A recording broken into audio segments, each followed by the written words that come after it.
Good morning พ่อแม่พี่น้องมื้อนี้วันที่5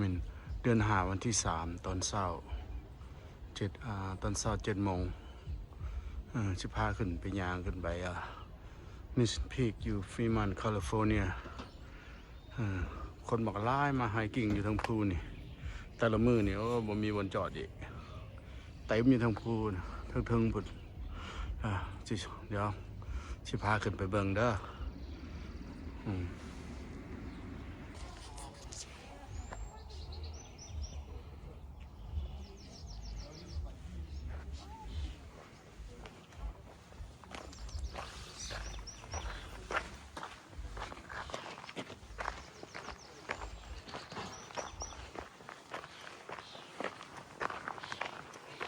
ขึ้นไปก็ 2-3 ชั่วโมงย่างลงมาก็แบบ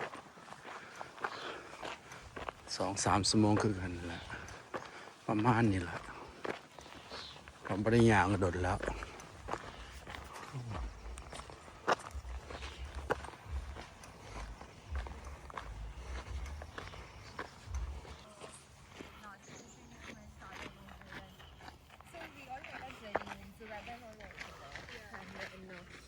We found this sitting area, and Cyrus and I were jumping up and down that. So happy, no other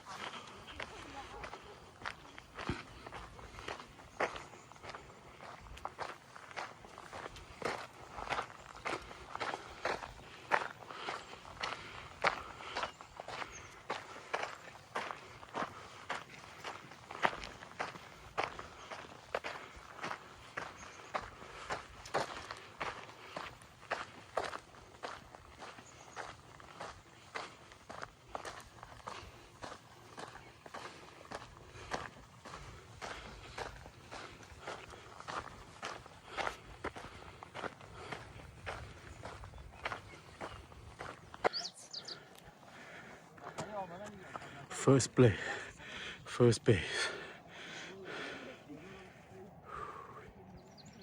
อยากเติบจะย่างขึ้นมานี่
มันง่ายได้ขี่รถถีบขึ้นภูนี่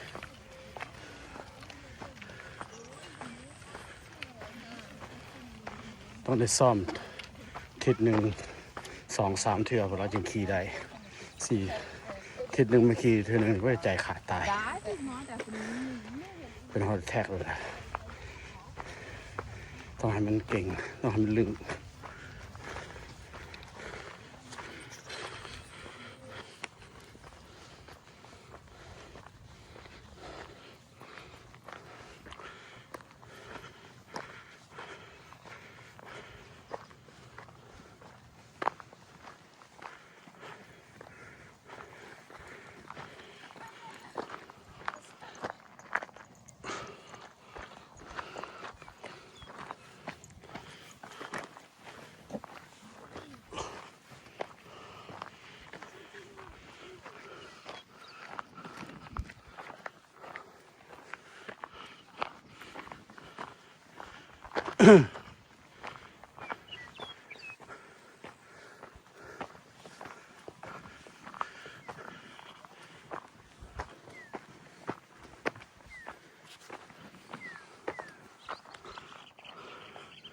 างพุ่นมัน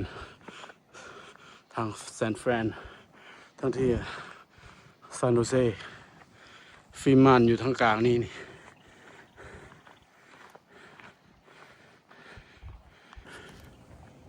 เบื้องที่คนยางกันมาบักหลายคนยางขึ้นไหมเป็นพันมือละพันไปเลยกายแต่เศร้าบักหลาย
What's up, brother? Up.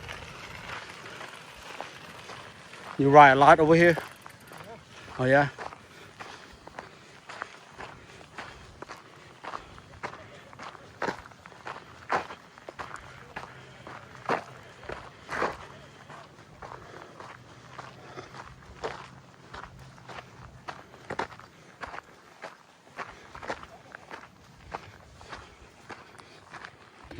Nice bite, brother.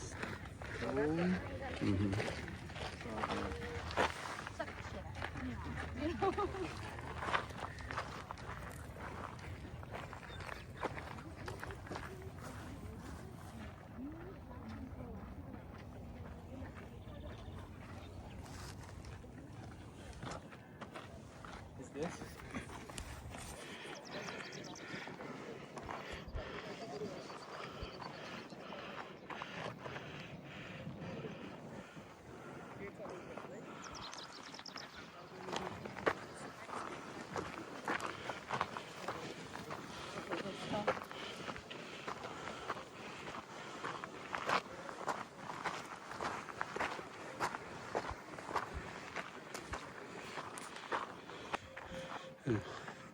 Let's see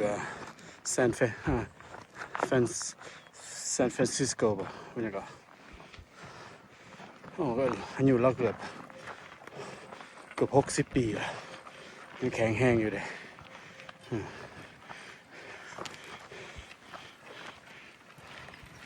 What's your name again, bro?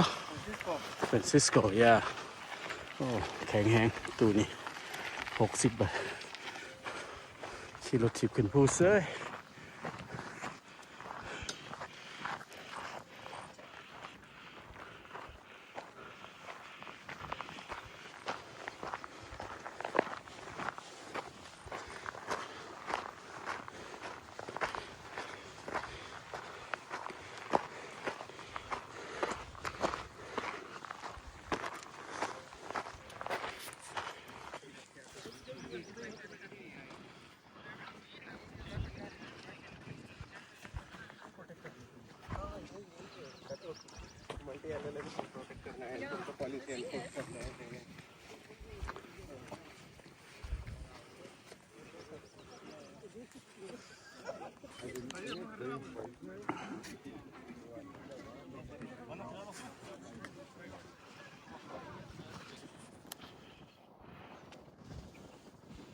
อากาศดีอยู่ฟรีมันนี่นะ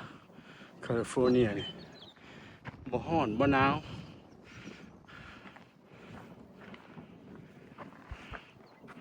อากาศเบย์แอเรียสุดยอดมีภูเขาให้ hiking every day ก็ได้มักเวิร์กเอาท์มาน้องอยู่หั่นเนี่ยน้องฟีมอนน้องน้ำเลกอลิซาเบธ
ทุกคนเรียนคิวถ่ายรูปอันนี้มันจอม Mission Peak It's on top of Mission Peak right now get in line to take picture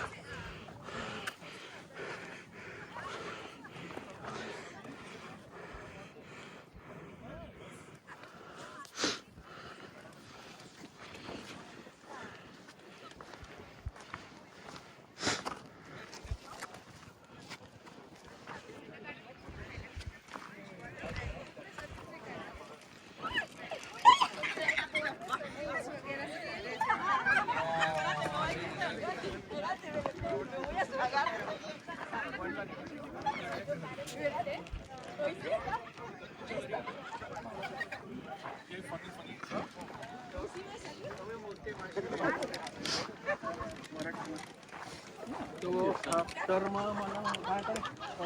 car में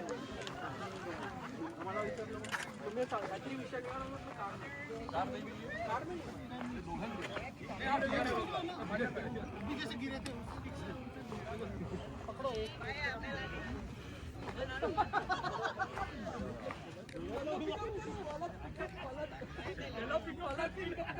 पिकअप करती मुलांना पिकअप केला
Hello.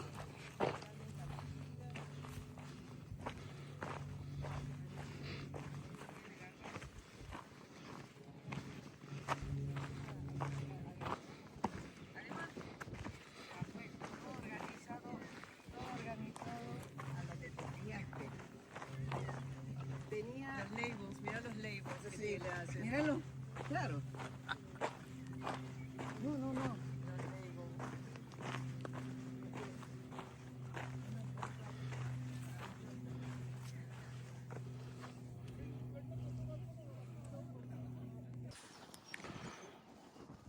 เริ่มย่างลงเลยได้บัดนี้ going down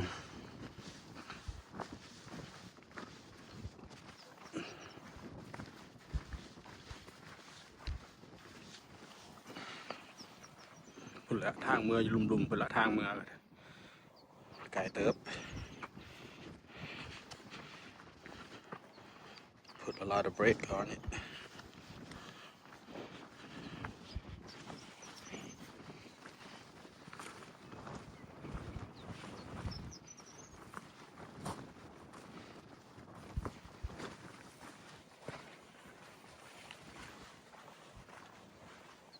คนก็ล่าอย่างขึ้นมา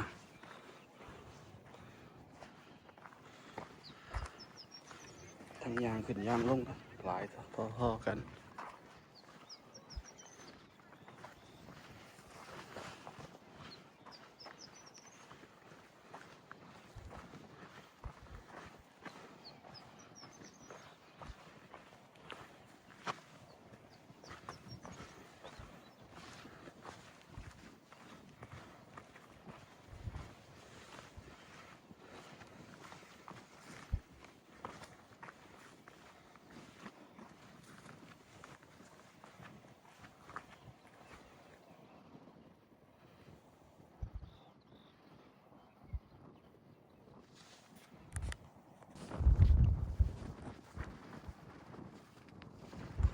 ยางลงมาตั้งพุ่นละ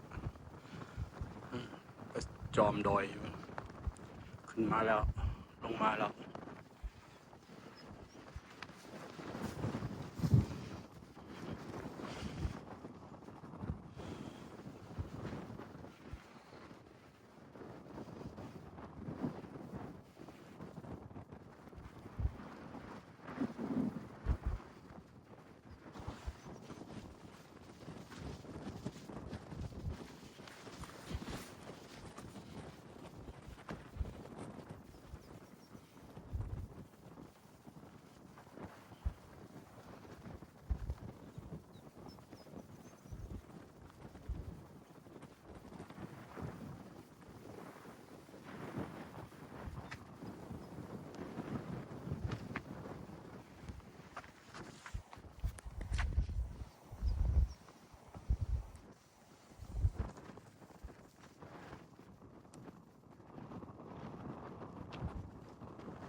คนพวกนี้เขายางขึ้นไปทางกูกันละ Maybe down.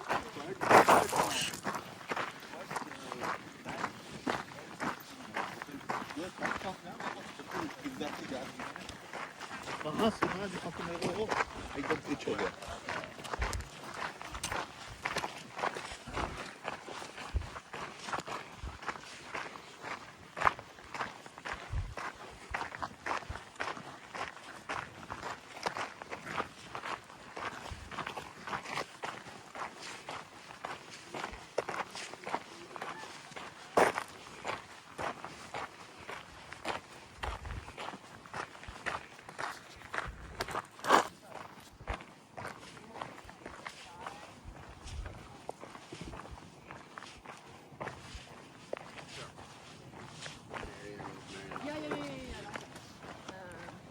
He was like, oh, you don't need to help you.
Mission Peak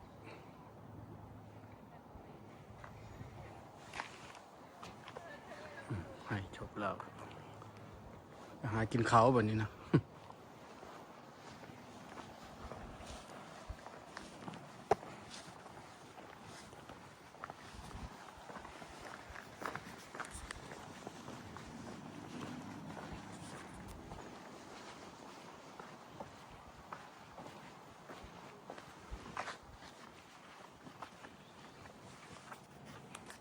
ไฮคิงแล้วก็ลงมา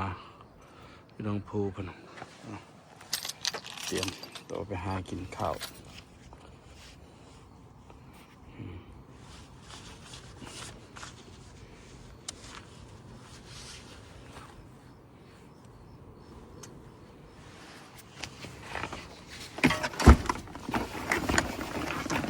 มีไวน์เกตเรย์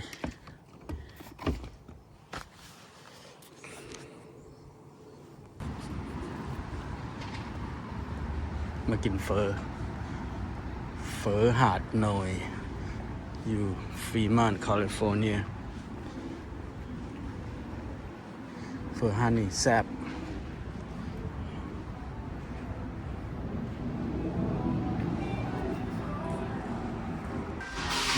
B1 combination เฟอหาดหน่อยอยู่ฟรีมานต์เนาะคักแล้วเฟอนี่มันแซ่บเว้ย